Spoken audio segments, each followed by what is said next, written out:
I live in Boulder. I have a small townhome, centrally ducted. We figured, okay, this is a perfect test case to deploy a heat pump. Let's really roll up our sleeves and understand, can we deploy a heat pump? What can we learn about deploying that heat pump that would help us, give us the inkling for what business model would really help unlock electrification opportunities here in the US? And no joke, like that entire experience of trying to get a heat pump was a disaster. That whole process of installing our first heat pump really gave us the realization that, man, is there a big opportunity here to just make this a better experience for homeowners? And if we can do that, if we can deliver a better experience, we can build an interesting business that just so happens to have a massive impact on the environment. Hey everyone, we've got a great episode for you today. We've got Dr. Richardson, one of the co-founders of Elephant Energy. If you're in Massachusetts or Colorado, you know these guys because you've been competing with them and you know they're tough. If you're not in either of those states, you're going to want to listen to this episode because Elephant is a prime example of some of the innovation that's happening at the bleeding edge of heat pumps. It's worth listening to. And we have two announcements for you. First, we wrote a new article. It's all about how to avoid the race to the bottom on price and win and compete on trust with homeowners. It's been getting great feedback, so we recommend it. The link is in the show notes. Second, the U.S. Heat Pump Summit is coming up. It's November 18th and 19th in Worcester, Massachusetts. It was our favorite event of the year last year. And if you like this podcast, you are going to love this summit. Some of our favorite guests and friends are there. The lineup looks awesome. The topics look great. It's an awesome conference. You can go to the website. The link is in our show notes. And you can use our discount code AMPLY, AMPLY, to get a discount on your ticket. We will be there, and I hope to meet you in person. Okay, enjoy the episode. Hi, and welcome to the Heat Pump Podcast. I'm Ed Smith. And I'm Eric Fitz. We are co-founders of Amply Energy. So today, we're super excited that we're joined by Dr. Richardson. He's the co-founder of Elephant Energy. They are a super innovative home electrification company on a mission to make upgrading to heat pumps, induction cooking, EV chargers, just simple and totally seamless. And before starting Elephant, Dr. worked in private equity and consulting. He's brought that whole mindset and strategy to tackling the challenges of scaling electrification. Dr. is going to talk a bit more about it, but Elephant Energy partners with homeowners, contractors, and utility programs to deliver super high quality, future-ready homes. And they're doing it in a way that's winning fans across the contractor community. So with that, I'd like to welcome Dr. Hey guys, awesome to be here. Thanks so much for having me. Excellent. Tell us your story. How did you get into the home electrification space, and where did the idea for Elephant Energy come from? Great question, Eric. So starting from the top, coming out of college, I really wanted to be in climate. I wanted to put my life and my career towards something a little bit bigger than myself. I had no idea how to do that. So I ended up in strategy consulting. I did that for a few years, realized, man, I'm going to just keep making Verizon another $10 every year if I stay in consulting. Like, that's not inspiring. That's not interesting to me. So I left consulting. I ended up meeting somebody who was starting a private equity firm here in Boulder to help invest in decarbonization companies and platforms. And that seemed like a really interesting place to spend a year. I'd spend a year in Boulder and then move out to San Francisco and join the clean tech community and everything. And 1 year turned into about 10 years. So I ended up spending about 10 years with this firm, Vision Ridge Partners. We invested right at that place where technology was proven and it was ready to be scaled up and deployed. And we would find awesome platforms and operating companies to go deploy that clean technology where the economics of it all made a ton of sense. It was dramatically better from a business model perspective than the old way of doing things. And it just so happened to be really decarbonizing. So we invested in a bunch of companies, EVgo, the fast charge network for electric vehicles. We have sold a portfolio of electric Norwegian ferries. We invested in a portfolio of electric school buses. So cool technology and technology companies. Again, ruthlessly focused on delivering better capitalist outcomes that would also deliver great climate outcomes. So did that for about 10 years, finally realized, okay, I really want to go build that operating company myself rather than just investing in companies. I want to go actually roll up my sleeves, get my hands dirty and build something. So I left Vision Ridge, Spent a few years working on a couple different ideas broadly in the decarbonization space, and started to realize that there's some things that matter and a lot of things that don't matter when it comes to decarbonization. The things that really matter, right? It's pretty simple. We have to deploy more wind and solar. We have to manage the volatility of wind and solar. We have to electrify vehicles. We have to electrify buildings. And if we do those 4 things from a climate perspective, we have a really good shot at solving climate change to the extent it can be solved. If you don't do those 4 things, nothing else really matters. And so my business partner, Josh, and I, we really started to focus on, if those are the things that really matter, where could we build a business that's really going to help accelerate things? And as we worked through all those different categories, we realized the homeowner, the building electrification experience was the one where the technology was there, the unit economics were there, and yet it's not being deployed. And so I live in Boulder. I have a small townhome, centrally ducted. We figured, okay, this is a perfect test case to deploy a heat pump. Let's really roll up our sleeves and understand, can we deploy a heat pump? What can we learn about deploying that heat pump that would help us, give us the inkling for what business model would really help unlock electrification opportunities here in the US? And no joke, like that entire experience of trying to get a heat pump was a disaster. Every single part of it felt so much harder than it should have been, right? You can open up an app and you can order groceries. You can open up an app and you can order an Uber ride. You cannot do anything close to that with an electrification home service upgrade project. What rebates and incentives are available for a home like mine? What equipment will actually work for a home like mine? How do I size this? How do I find a contractor? How do I trust that they're doing a really good job? This is a high consideration, expensive purchase that I don't want to ever have to think about, ideally for the next 15 years as a homeowner. And yet the whole experience was left a lot to be desired. That whole process of installing our first heat pump really gave us the realization that, man, is there a big opportunity here to just make this a better experience for homeowners? And if we can do that, if we can deliver a better experience, we can build an interesting business that just so happens to have a massive impact on the environment. That was really what led us to Elephant, is deploying that first heat pump, realizing the opportunity. Within a month, we had homeowners, people we had never met before, willing to cut us a $20,000+ check to install a heat pump. And that really helped us understand it's not just that I had a bad experience, it's that every single homeowner and contractor were wanting to do the thing, but not able to figure out how to make it work from a great experience for both sides. So That's super helpful and super interesting. Now tell us how you solve that. Give us a little more on Elephant. Who's your customer? I assume it's the homeowner, but what experience did they go through and how did you make it closer to the experience that a lot of consumers are expecting when they're making a big ticket purchase? Would love to learn more about Elephant. of course. So our North Star has always been, how do we deliver a more seamless, better customer experience? And can we build systems, tools, technology, software to simplify and deliver a better customer experience? And then how can we partner with the local providers that are doing the work?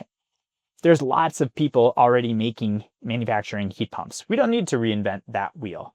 There's lots of people who actually will do a really good job from a craft perspective in installing the heat pump. We don't need to reinvent that wheel. Instead, the wheels that need to be reinvented are the customer journey. How does a homeowner learn more about what they need for their home? What size heat pump do I need? What brand is going to be a good fit for me given my effectively custom home and specific geography and how I use my home?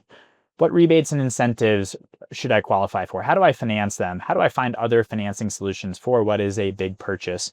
And how can I trust that the installation is going to be done at a really high quality without having to do all that work myself? So with our North Star then as delivering a simpler, better customer experience, we've really then been focused on, how do you productize that trust? How do we build the systems, tools, processes for every part of that customer journey to deliver a simpler, better experience for homeowners? And then conversely, we realized we're actually solving a really big problem on the contractor side as well. All those things I listed, your average HVAC contractor may not have the tools or the interest in doing. If you're in, as an example, if you're in Boulder or if you're in Denver The rebate regime is massively different. It's thousands of dollars different. The processes are different. What equipment qualifies is different. And yet they're 40 minutes away. If you're a contractor trying to solve the Colorado Front Range or serve the Colorado Front Range, you have to be really on top of all this information that you're not necessarily equipped to do. You have to use new technologies to size systems. You can't just slap in a new 120K BTU gas furnace. That's not going to deliver the best heat pump experience for your homeowner. And so what we realized is that by solving all these issues for homeowners, we're actually also solving them for contractors. We could make their jobs easier. Instead, we could be delivering them not leads, not more complicated processes, but way simpler. Show up to the home, install a project, get paid right away. Don't deal with any of the paperwork. Don't deal with any of the front office. Don't deal with any of the back office. Just make it easier for them to do a really high quality job on the installation. Again, what Elephant is doing is trying to productize that trust layer, really make it a delightful, simple experience for homeowners to get an electrification upgrade done, whether it's a heat pump, water heater, EV charger, you name it, and work closely with a network of very highly vetted contractors and OEMs on the back end and make their lives easier as well. And make sure that they're able to do the things that they're really good at and not bolt on the things that maybe they're not quite as good at. I'd love to walk through, like, what does it actually look like in simple terms? I'm a homeowner. I've heard something about heat pumps. My existing HVAC system is 20 years old. I'm poking around the internet and I come across Elephant Energy. What happens from there in that customer experience, that homeowner experience? The simplest way to understand it is going through the process yourself, right? It's getting somebody to diagnose and understand, what do you need? Do you have a centrally ducted system? Do you have a boiler? Do you have some other form of heating and or cooling? What are your goals? What are your objectives? What's your budget? And how can we design the best system for your home? We have a number of tools on our website and through our, what we call our home comfort advisors, our sales team, to work with homeowners to say, okay, based on your goals and your budget, we think this is the right solution for your home. Based on your geography and the equipment, we're going to maximize all the rebates and incentives. Therefore, here's your price. This might be a $25,000 price. We found all these rebates and incentives. It's a $12,000 project for you out of pocket. Here's some financing options.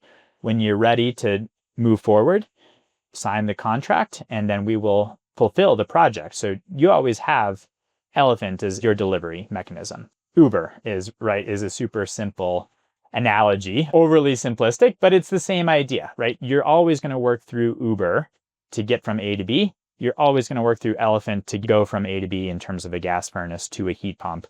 And we're going to fulfill it with our network of, again, licensed, highly vetted contractors and manufacturers. Got it. So the homeowner has this like key point of contact, this Elephant Energy comfort advisor that's helping them along the way.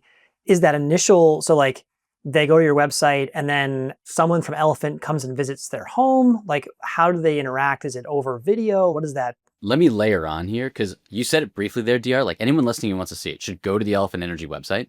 Yeah. And hit the button to get an initial quote, because I show like a 45-second video of filling that out.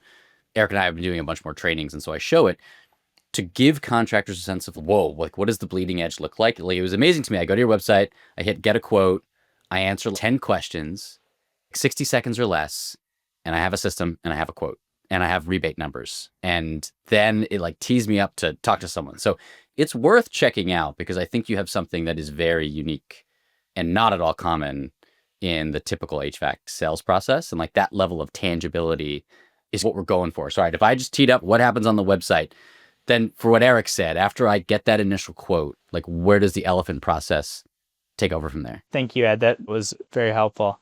I think that initial quote is going to be a range of pricing, because there's a lot of things that we still don't know about your home. What's the actual BTU requirements on the coldest days of the year? It gets down to negative 13 to 15 here in Colorado. In Massachusetts, it gets down to 0. You have to design for those 99% temperatures.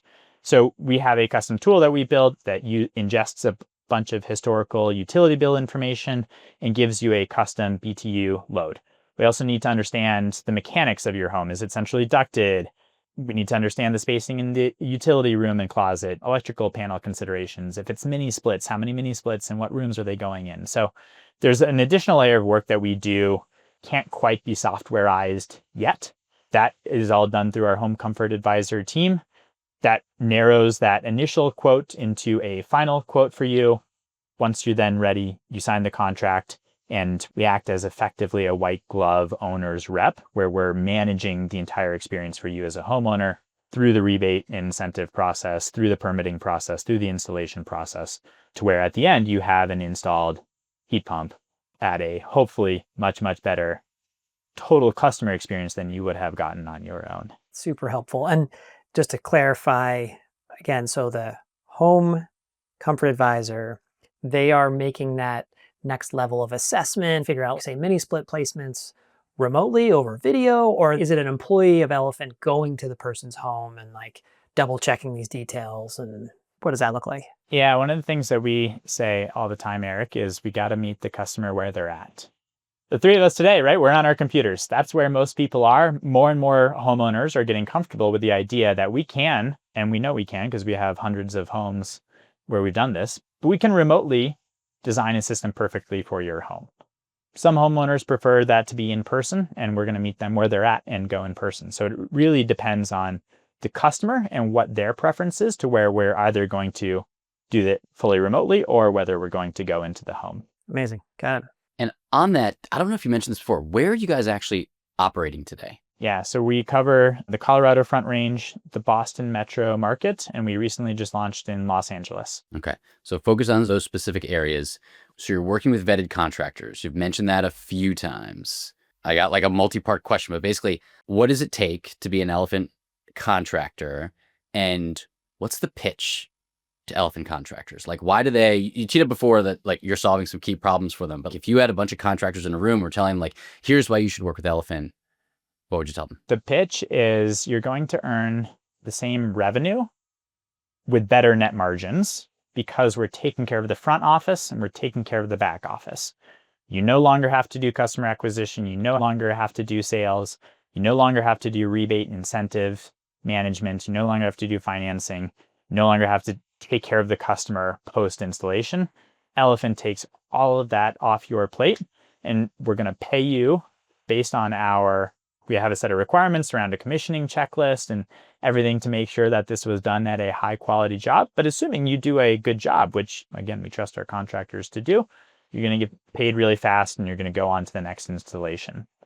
So that's our rough basic pitch, Ed, to our contractors. Does that answer your question? It does, but I got like the next level down. Great. If that's Let's hear okay. it. Yeah. All right, same revenue, better margins. I got all of that. Who is the contractor buying the equipment? Because when I hear same revenue, like basically you make it off the box and you make it off the labor. Do they still make it in the same way, or is something about that different? We're buying the big parts because what we found is we can use our buying power strategically to drive down equipment prices. We can pass that on to customers. So we take care of the big stuff, the condensers, the air handlers. Instead, we're asking our contractors to supply the smaller parts, line set hide, snow stands, the concrete pad under the snow stand, the stuff like that's a little bit harder to supply and where there's fewer opportunities for cost downs. Got it. Okay, so top line revenue might go down. Yes. But margins will be higher because you've taken out a bunch of other stuff. Can I ask about a bunch of people are going to wonder, like, what does labor compensation look like? And you don't need to get into specific numbers, I guess, but this is often like the most mispriced thing in contracting, right? Labor mispricing. So like, how do you guys think about pricing labor for your contractors? So one of the things that we did when we started Elephant and that we continue to revisit every 6 months or so is really what are the labor hours requirements to install a project? And are there ways that we can help our contractors do things more efficiently and effectively? So as an example, one of the things that we've done is we know a centrally ducted system because we've done and managed thousands of projects at this point. We know how many hours that really takes. So we can find opportunities to reduce that time. We can share that knowledge with our contractors. They can do more work per week. They can do more projects with less time spent. So there's a bunch of other benefits that we provide as part of being on our platform. We don't price it on a per hour basis. We price it on a per job basis. And the contractors that work with us over and over, they understand that the pricing is really fair. It keeps them coming back. We have lost 0 contractors from unexpected churn. Some contractors we have let go from our platform because they did not fulfill our quality requirements. But everybody who's on the platform stayed on the platform because they know it's delivering them really attractive margins where we're effectively taking care of an entire crew. We're keeping them full and busy, doing 2 to 3 projects every single week of the year, day in, day out. And that provides a huge amount of value to a HVAC installer. You've had 0 unwanted attrition from contractors. Correct. Wow. Okay. That's super impressive. That's very telling. That's Yeah. amazing. Yeah. And so this is perfect. I wanted to dig a little bit more into the contractor experience because we did a pretty good job of looking at what does it feel like from a homeowner perspective. So you're saying you're purchasing the big components, the outdoor unit, the indoor units. Are you drop shipping those to the homeowner's location? Is that going to your partner contractor's shop? What does that look like? And then what is the rest of it? How do they even learn about the project? What information is shared with them? What is that experience? Yeah. So on the physical side of things, Eric, I'll go back to what I said before. We're meeting the customer where they're at. The contractor is a customer of ours. If they want things delivered to their shop, we're going to deliver it to their shop. If they want it delivered to the home, most of the time we can fulfill that. Other times we're keeping things in our warehouse and they're picking up either on a daily or weekly basis. But just trying to make things as simple and as smooth as possible. And again, taking care of our contractors, of our customers, to make sure that they have a great experience installing these elephant projects. That's on the physical side. Try to manage the supply chain to reduce costs and reduce overhead and reduce work for ourselves and for our contractors. And then on what other information is provided to do a job, we're providing what we think are industry best-in-class scopes of work. So for every project that we do, our project management team is creating a scope of work based on what was sold to the homeowner that details the equipment, where it's going, a bunch of pictures around the home, any other parts that we're expecting the contractor to supply, the price that they're going to get paid. But it's a very comprehensive document at this point that provides the contractor literally everything that they'd need to know before installing the project. And what that does is that actually means that most contractors don't have to visit the home before they install. They can show up. We've given them the confidence that they can show up day of installation without ever having set foot to the home and know that they can do an A+ job. And that's what they really care about is, again, we're reducing their work and we're enabling them to deliver a very high quality outcome. Sounds fantastic. That's like totally turnkey. Show up, get the project done. That's awesome. What happens in the rare scenarios where team gets there and there's something totally unexpected? How do you deal with change orders? Is that on the responsibility of the contractor? Do you deal with that? Yeah, what does that look like? We are not perfect, right? It's very hard to be perfect in this space, as you well know, Eric. So we do make mistakes, and we have a very clear process with our contractors where if the change order was avoidable by us in the first place, we'll cover that. There's no need to go back to the homeowner, and we're going to make up any difference with the contractor for any extra work that's required beyond what was in the scope. If, on the other hand, the homeowner wants something moved, which does happen, hey, you can't put the condenser here. I know I told you could put the condenser here, but you have to put it in a different location. Then we have a change order process with the homeowner and are making sure that everybody is fairly compensated for those changes. So it all comes down to a change order process, Eric, making sure that everything is very well documented, transparent, and fair for all parties. And so far, that's been a very effective process for us. It's just clear from your responses, you've seen a lot of different projects, different regions. You've been through a lot of different scenarios. You've got a process, a protocol, really streamline the experience for everybody involved. That's exactly. Super appealing. Yeah. Great. Since we're on this topic, we can hit it again at the end. If a contractor is interested in reaching out to you guys, how do they do that? The simplest way is to go to our website, and we have a simple form for contractors to fill out and send us their information. We have a process. Eric, you mentioned process and protocol. That's key to scaling a business while achieving great customer outcomes, both homeowner and contractor outcomes. And so we really hang our hats on having great processes. So we have a pretty thorough process and protocol for finding, vetting, onboarding contractors at Elephant. We lean hard into Elephant acronyms wherever we can. So we have the IVORY process here at Elephant. IVORY stands for identify, vet, onboard, ramp, yield. That's our process. We've iterated on it, improved on it a bunch over the years, but it's a pretty well-established process for us where it gives us and the contractor that we work with really high confidence that this is going to lead to a successful partnership. Not every contractor makes it through the process. We just had one that unfortunately didn't make it all the way through the process. They weren't meeting our quality objectives and outcomes, and so they didn't make it through the process. They're not onboarded onto our platform, and we've moved on. So it's a really good process at this point for finding and ensuring that you get quality outcomes for our homeowners and that contractors know what we expect of them at every step of the process. Awesome. Nice. And speaking of elephant themes, why Elephant Energy? Where did that name come from? Great question, Eric. So for us, it's always been really important that if we're going to build a category defining business, to have a look and feel that's a little bit different, stick out in customers' minds. And every company in the HVAC space is, Bob's Heating and Air, Joey's Electrical. We wanted something that felt a little bit different that's going to really resonate in the eyes of customers. And elephants, pretty cool animal. They're a keystone species. They carve the path through the environments that they're in. And that had a lot of resonance for us. There was also the happy accident that climate change is the elephant in the room. And we felt like that was a fun play on words for us. So Elephant Energy is meant to be a consumer-facing brand that is resonant and different than the competition for homeowners. Very cool. Love that. Awesome. I want to get into rebates and whatnot, because I assume it's not an accident you're in Colorado, Massachusetts, and California. But before we go there, this is like a really good section for like contractors. Is there anything else you'd want a contractor audience to know about Elephant, the process, the experience that we didn't ask? I think you did a thorough job. We talked about onboarding. We talked about the value proposition. One other thing that I'd love to add, Ed, is just the financial reward for being on the Elephant platform. And at this point, we've done over 1,000 homes for electrification projects across these geographies. And the contractors that have been around with us for years at this point have all earned millions of dollars just for being on our platform. And again, right, we've removed the front of office. We've removed the back office work.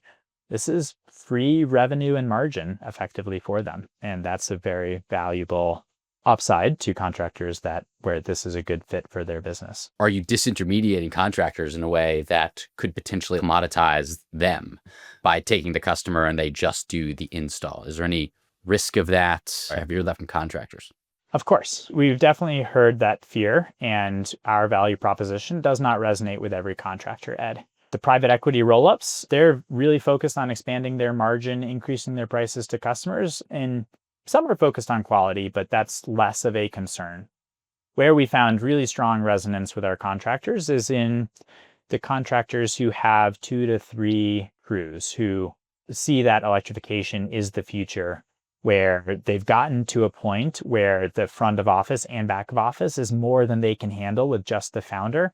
They'd love to keep growing their business, and they don't have the tools to do so without hiring admin staff.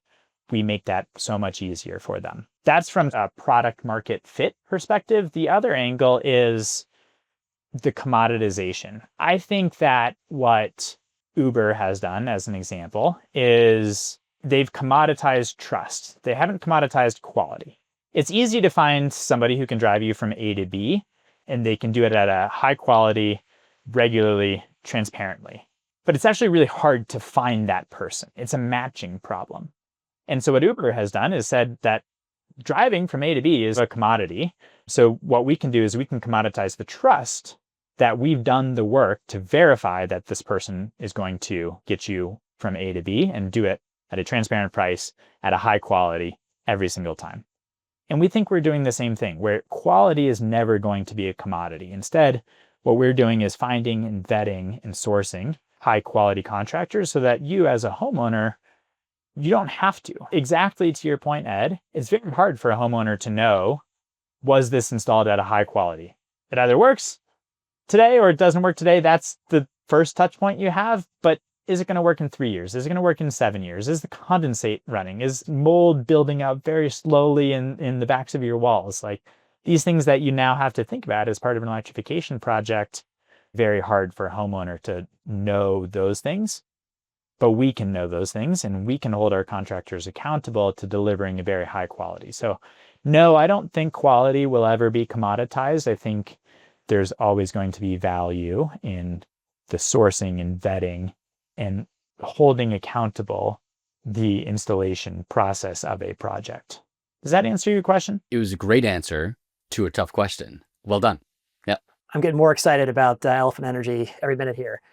My last question, just around this whole model, we've heard lots of information about what's the homeowner experience, what's the contractor experience, but the last, I think, really important stakeholder in this process is Elephant. So how does Elephant Energy make money? What's your business model? At the simplest level, Eric, our business model is very similar to Uber.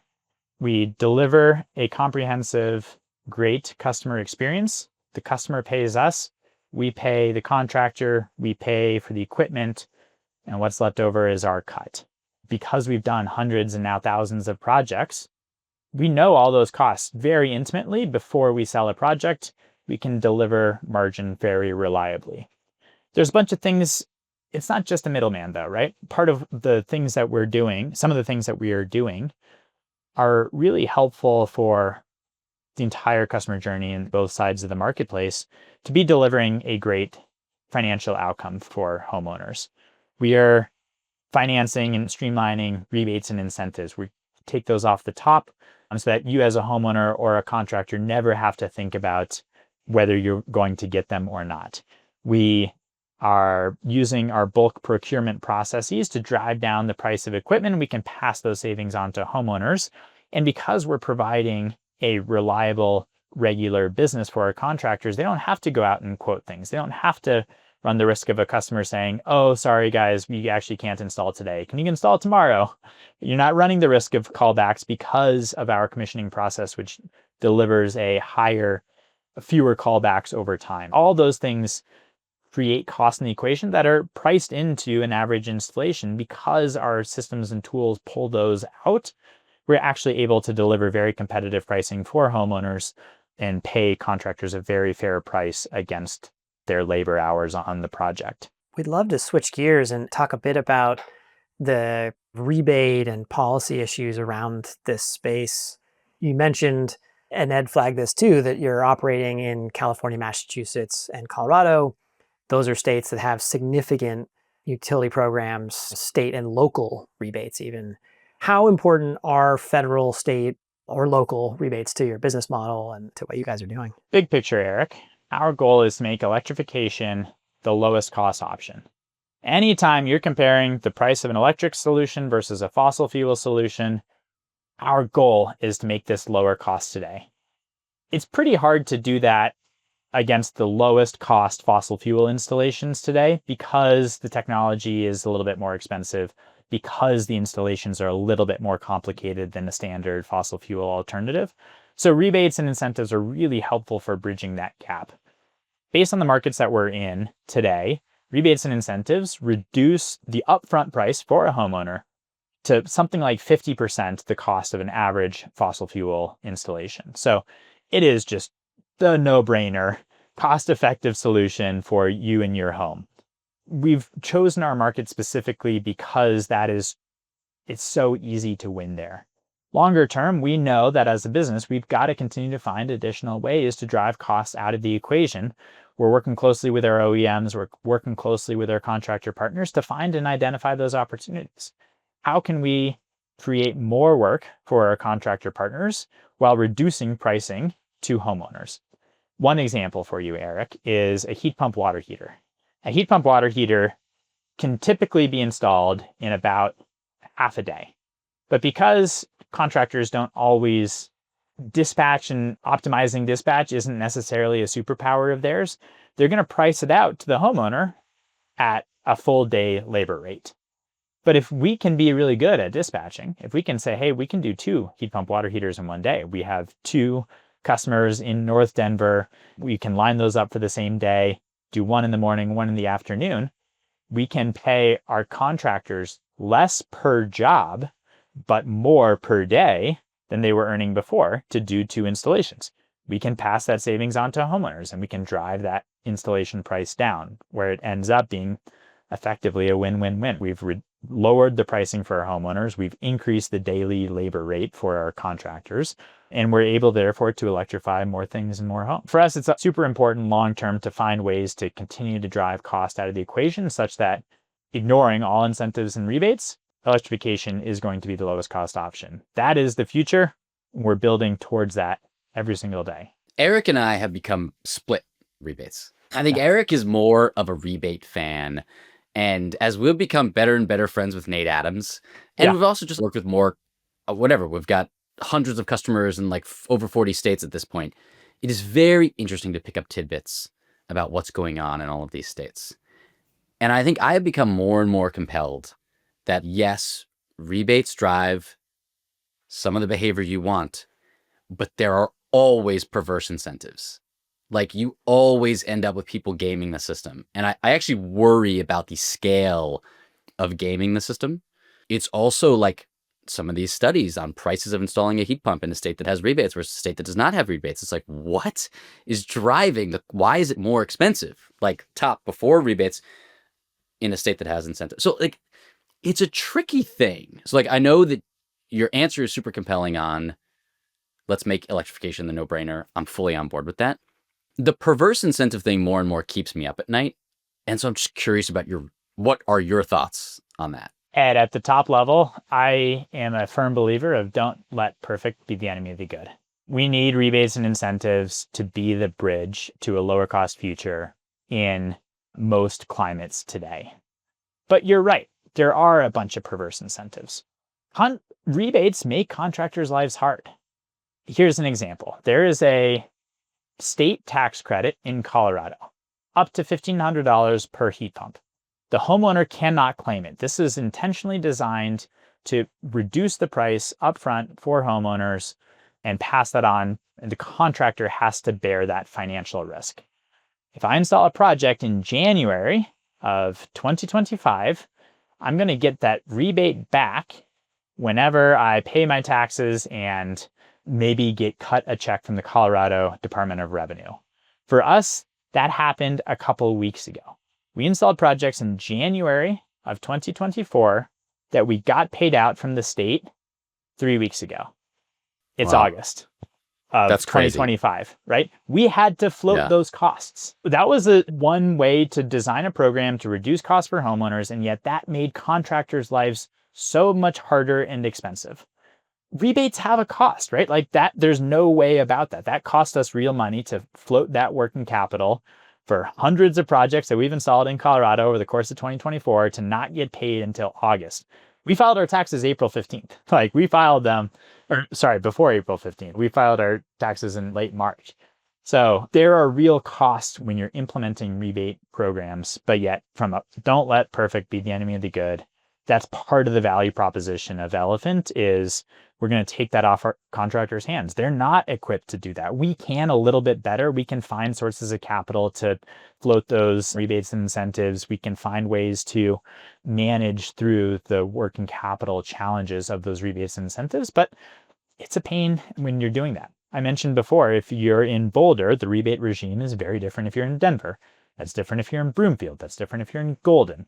Right? The Mass Save program is one of the best in the country. It covers 85% of the Massachusetts population. If you're in the 15% of the population that's not covered by Mass Save, your rebate regime is totally different. But contractors their businesses are built regionally. It's not whether you're in Mass Save or not. It's based on what region are you in. And the pockets mean that you as a contractor might be doing business across both, and that makes your life hard. So I could give you endless examples of how rebates and incentives are really hard for homeowners and really hard for contractors. And yet, at the end of the day, if you want to accelerate electrification, additional rebates and incentives are important. And Nate Adams has been a huge mentor to Elephant. The first year, especially when we were getting started, we were pestering weekly, if not daily, on questions that we had to make sure we got the building science right, that we make sure we got the quality and commissioning right. And he's been incredible, and I completely agree with him on the sugar rush point, but yet don't let perfect be the enemy of the good is my personal belief. And these are super valuable to bridging that gap between just the simple fossil fuel world that we live in and the much better outcomes electrification world that we live in. It was a very compelling answer, but the most compelling part was why Elephant is even more valuable to contractors and homeowners in these scenarios, which that's the sign of a good co-founder. Like no matter what question you're asked, like help sell your company a little bit more. It was compelling. Thank you. I appreciate that. All right, Fitz, do you have a rebuttal to my very pessimistic rebate question? So I'm with DR on this one that for sure, rebates net are a good thing. Their rebate programs for energy efficiency, whether that's for heat pumps or weatherization, in some form have been around for decades and decades now. Certainly, there are many stories of early days things not going well. And I think there's a lot of very smart people working hard on this, trying to figure out this balance between super prescriptive, very specific program design where it's very quick and easy to get access to money, with programs that are more performance-based and have more complex requirements and more careful vetting. And so they're trying to shoot for higher quality and lower volume, and there's trade-offs with both of them.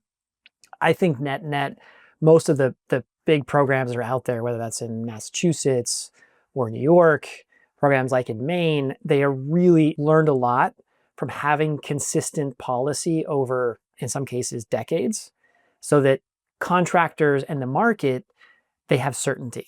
The biggest challenge with rebates, I think, in terms of disrupting a market in a really negative way, is Nate Adams refers to as the sugar rush, where they're like turned on and off. That's super confusing. You can't build a business around it. It's bad for everybody. For any policymakers out there, make things consistent, listen to contractors, get their feedback, and as best you can, continue to iterate and learn. And I think things overall are going in the right direction. Is it perfect? No, but it's going in the right direction. Let me share a couple other thoughts, Eric. One is be careful of unintended consequences, right? When you have a per ton rebate, you're going to encourage contractors to install larger systems. Well, larger systems may be less efficient. They may be more expensive. They may not work as well for the home, right? So in my opinion, like the Mass Save program, as it was conceived last year at least, where it was a flat fee for removing a fossil fuel burning appliance and replacing that with a heat pump, no matter the tonnage, that was good program design. That made it very clear, provided a lot of certainty, and there was no gaming that. You were instead just encouraging contractors to install actually the smallest equipment, because that would be the lowest cost for homeowners and delivered a very transparent, fair rebate on it. I think the other thing about electrification that's been really challenging outside of the rebate specific regime is, how do you price some of the benefits of electrification? How do you price comfort? How do you price better air quality? How do you price reduced carbon emissions? Those things are not priced well in the market today. And so rebates are a bludgeon to help bridge the gap of these things should be priced better. So just from an econometric perspective, I think there's additional value that rebates create that don't tie to the dollars and cents of the benefits created by electrification. Let it be known, that's the first time the word econometric has appeared on the Heat Pump podcast. I hope it's not the last, but definitely that was the first. I'm here to break some rules, Ed. I appreciate it. It's awesome. All right, DR, super fun. Thanks for taking some questions out of left field with good faith and great answers. What does the future look like for Elephant? The big, beautiful bill just got passed. You're just opening up in California. Like, paint us a picture, whatever you want, next year, 2 years, 5 years. Like, what are you hoping happens for you guys in the coming years? Yeah, that's a great question, Ed. I wish I could see the future. I can't. So let me share a couple of things that we spend a lot of time thinking about. First and foremost is continuing to be focused on delivering a great customer experience. And again, the customer for us is both the homeowner and the contractor. I forget exactly the Jeff Bezos quote, but as long as we continue to focus on delivering a better customer experience, the lower pricing and better value, that is never going to go out of fashion. So that's our North Star. How do we continue to make electrification simpler, easier, better for homeowners and for contractors? Everything we do is in service of delivering on that North Star for us. In terms of what that means practically, I think for us, we've been expanding geographically. That's been really interesting. It's been fascinating to learn what's different about Colorado versus Massachusetts. We're just getting started in California. That is obviously not a cold climate, and yet heat pumps have a massive opportunity in California. So we're really excited to be there. We're really excited to be growing our presence in California. What we've seen is that this model, therefore, can resonate and can work in most major metro areas of the country, if not all. So we're going to continue to expand geographically. One of the key questions that we spend a lot of time thinking about is, are there opportunities to expand either product or channel segment? For us, product would be adding potentially solar and storage. People tend to get heat pump curious after they've installed solar or after they have an EV. But really, from an operational perspective, you shouldn't install solar until after you get the heat pump so that you can cover the maximum amount of electrical load. So we know there's a bunch of people out there who don't have solar, who do have heat pumps, who would love to get solar at some point in the future. How can we make their lives easier? Again, being very focused on that North Star of customer simplicity. And then segment, we primarily operate in the single family retrofit business today. We know there's a lot of demand for services like ours in the single family new construction space. We're starting to explore that a little bit. We know there's a lot of demand for services like ours in the multifamily space. So we're starting to dip our toes in there and understand if the capabilities that we've built can still solve those channel segments at a high value. So those are the things that we're focused on: geographic expansion, and then thinking a lot about channel and product expansion. I don't have any news for you there yet, but stay tuned, because there are things that we spend a lot of time thinking about and seeing if our North Star of simple, better customer experiences will translate well to those areas as well. Cool. And I didn't hear anything about vertical integration. So not moving into install yourselves and not moving even upstream to designing your own heat pump and that sort of thing. There's so many manufacturers of heat pumps that in the medium term, that's certainly not on the roadmap. Vertical integration, we actually do have a crew or a couple of crews here in Colorado. We found that to be incredibly powerful for learning and taking those learnings to help our contractors. So that team is responsible for sort of R&D, adding new products, figuring out how do we reduce time spent on things. If we do some multifamily work, we're going to task our internal team to optimize and figure out the process and then share those learnings with our contractors. So right now, there's no plans to fully vertically integrate. We see that as a value add to the network. And as I said before, I think there's lots of great contractors out there. And our goal so far has been to enable them to be the best at their jobs as they can. Awesome. Good luck. Awesome. DR, we love to close the conversation with this last question. Are there any specific resources you'd recommend to contractors who are looking to improve their heat pump expertise, get into heat pumps at all, just to build successful electrification businesses? I think for us, Nate Adams has been the godfather of electrification for us. So taking some of his courses, learning more, reading his home comfort book. We have every employee who starts at Elephant read Nate's home comfort book. We think it's the Bible of starting with good building design first and foremost, and then getting into electrification. So I think those are very important resources that everybody should be thinking about reading, ingesting. We have a lot of information on our website, so always happy to point people there. Your guys' podcast has been really educational for me, so I'm not trying to toot your horn, but I think that's been really valuable source of education as we've continued to learn and grow our craft at Elephant. Your check is in the mail. Thank you, DR.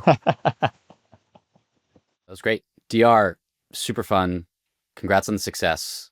Keep it going. Thank you for being on the Heat Pump Pod. Thanks, guys. This was so fun. Really appreciate all the work that you're doing to advance electrification. So thanks for inviting me on. Thanks. It's been great. All right. Thanks, guys. Thanks for listening to the Heat Pump Podcast. It is a production of Amply Energy. And just a reminder that the opinions voiced were those of our guests or us, depending on who was talking. If you like what you've heard and haven't subscribed, please subscribe in your favorite podcast platform. We'd love to hear from you, so feel free to reach out. You can reach us once again at hello@amply.energy, no.com, just .energy. Thanks a lot.